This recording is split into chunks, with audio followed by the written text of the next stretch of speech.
Hi, learners. We are going today to start Chapter 3 Human Circulatory System.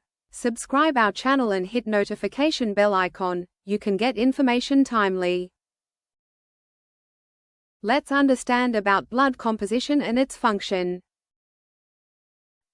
Blood consists of two main components: plasma, a yellowish liquid that comprises about 55% of blood volume, and formed elements including red blood cells, white blood cells, and platelets. This complex mixture enables blood to perform its vital functions of delivering oxygen and nutrients to every cell while removing metabolic waste products. Without blood, tissues would quickly die from lack of oxygen and accumulation of toxic substances. Gaseous exchange of respiratory gases that are oxygen and carbon dioxide is one of important role of blood. How it works. In the lungs, oxygen diffuses into red blood cells and binds to hemoglobin, forming oxyhemoglobin. As blood travels through capillaries, oxygen is released to tissues. Each hemoglobin molecule can carry 4 oxygen molecules, making transport highly efficient. Carbon dioxide, a waste product of cellular metabolism, travels back to the lungs via the blood.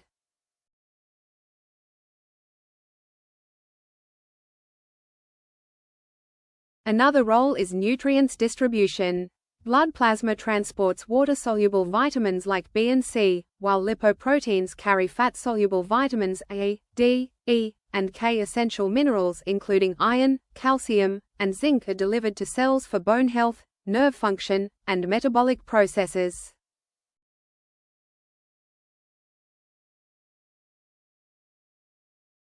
Most hormones are released directly into the bloodstream, which carries them to specific target organs or tissues throughout the body. Like insulin hormone, pancreas releases insulin into the blood. Blood carries insulin to the liver, muscles, and fat cells. Insulin helps these cells absorb glucose from the blood, lowering blood sugar levels. Immune defense, we can say, is another role of blood. Because its component white blood cells, or leukocytes, are the body's primary defense against infection. Antibodies circulating in plasma recognize and mark foreign substances for destruction.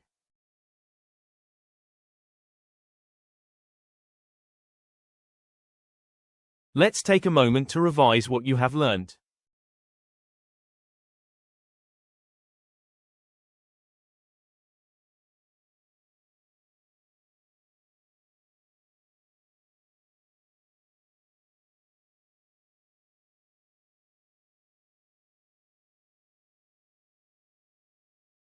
Hopefully, my brilliant learners are able to summarize previous lesson. Let's get back to it.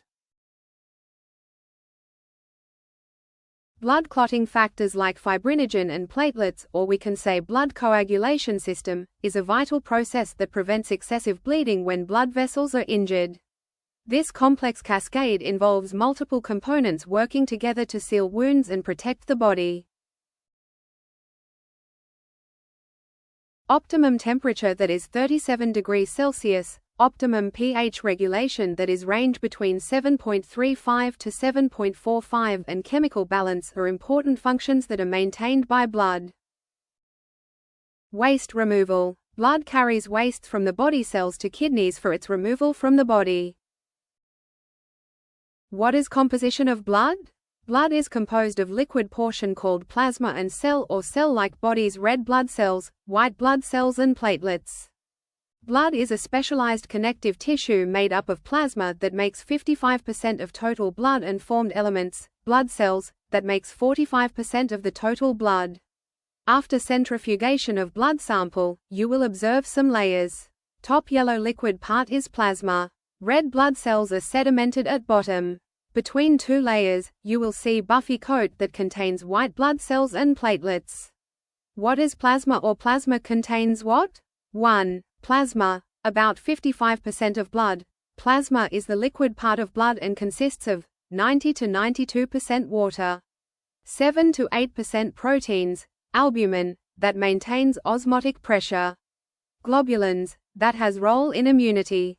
Fibrinogen, act as blood clotting factor and role in blood clot formation to prevent bleeding or blood loss. 1 to 2% other substances, nutrients, glucose, amino acids, lipids, hormones. Electrolytes, Na, K, Ca², Cl, dissolved gases, O2, CO2, waste products, urea, uric acid, creatinine. That's all for today. Next we will learn about blood cells, RBCs, WBCs and platelets. Thanks for watching. If you like it, support us. See you again. Till then, happy learning.